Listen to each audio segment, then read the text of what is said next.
துஆ செய்யக்கூடியவன் அவன் நல்ல ஒரு மனிதனாக இருக்கவில்லை என்றால், அவனுடைய உள்ளமும் நாமும் ஒன்று சேரவில்லை என்றால், அவனுடைய பிரார்த்தனைக்கு எந்த விதமான தாக்கமும் இருக்காது என்று இமாம் இப்னு கய்யூம் ஜௌஸி ரஹிமஹுல்லாஹ் அவர்கள் அத்தா வத்தவா என்கின்ற நூலிலே குறிப்பிடுகின்றார்கள். அப்ப இதை நீங்கள் ஆரம்பமாக உங்களுடைய மனதிலே பதிய வைத்துக் கொள்ளுங்கள்.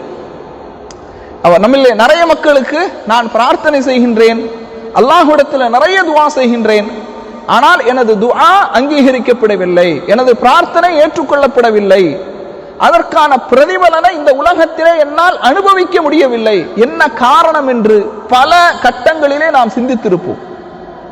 காரணம் என்ன? இதுதான் காரணம். அப்ப முதலாவது இந்த பிரார்த்தனையில மிக முக்கியமாக நாம் கவனிக்க வேண்டிய விஷயம் என்னவென்றால் அல் இக்லாஸ். இக்லாஸ் என்பது மிக மிக முக்கியம்.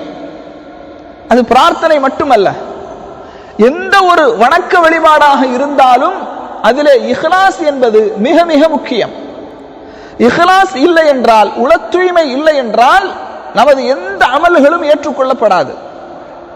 அல்லாஹ் ரப்புல் ஆலமீன் திருமறை குர்ஆன்ல 7வது அத்தியாயத்தினுடைய 29வது வசனத்திலே சொல்கின்றான், வதுஊஹு, அவனிடத்திலே நீங்கள் பிரார்த்தனை செய்யுங்கள், முக்லிஸீன லஹுத்தீன், இக்லாஸோடு அல்லாஹ்விடத்திலே நீங்க துஆ செய்யுங்க, இக்லாஸோடு அல்லாஹ்விடத்திலே பிரார்த்தனை செய்யுங்கள். வதுஊஹு முக்லிஸீன லஹுத்தீன். அறிஞர்கள் சொல்கின்றார்கள், வல் இக்லாஸு ஃபி துஆஇ ஹுவல் இஅ்திகாதுல் ஜாஸிம். அல் இக்லாஸு ஃபி துஆ, பிரார்த்தனையிலே இக்லாஸ் என்பது, உள தூய்மை என்பது ஹுவல் இஅ்திகாதுல் ஜாஸிம், அது உறுதியான ஒரு நம்பிக்கை.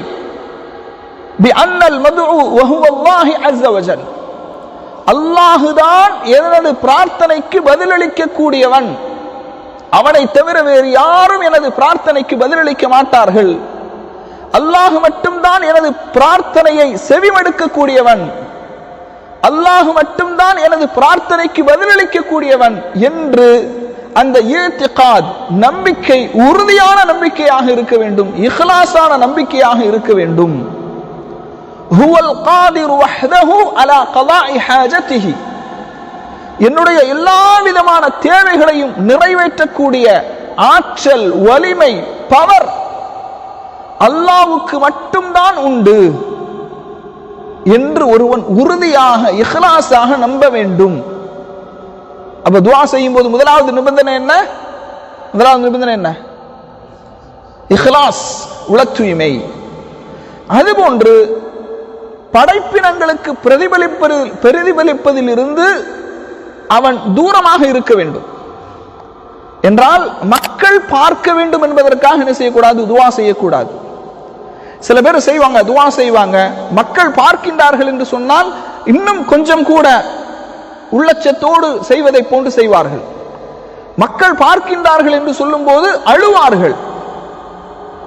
அப்ப இது போன்று மக்கள் பார்க்க வேண்டும் என்பதற்காக என்ன செய்யக்கூடாது? பிரார்த்தனை செய்யக்கூடாது.